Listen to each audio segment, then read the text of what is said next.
When you're rendering a scene that you know is going to be composited using a program like Autodesk Composite, rendering using render passes to separate image elements can provide an efficient way of creating a final image. If you've never used render passes, you may be wondering what they are and how they can be used.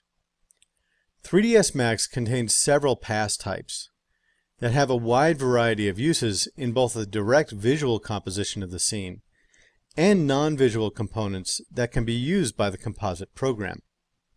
For example, the diffuse pass renders out only the colors visible on the surface of objects in the scene.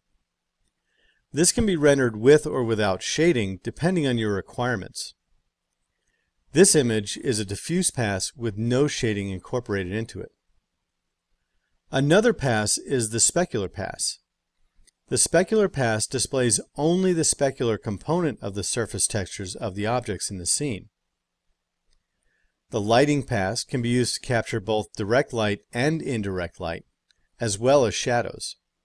However, you can render 3 separate lighting passes, capturing direct light, indirect light, and shadows separately.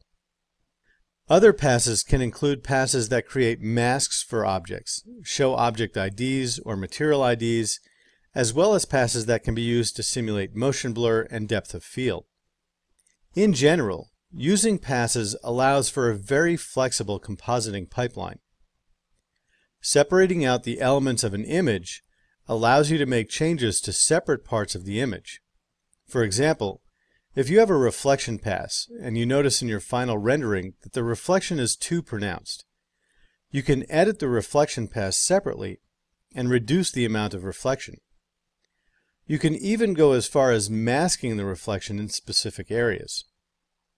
Editing individual passes not only gives you more flexible compositing, but it can provide you with a way of creating a finished image that looks completely different than the original complete rendering. In the end, rendering passes allows you to reduce the need to re-render complex scenes, providing a more efficient production workflow and allowing for the development of rich cinematic images.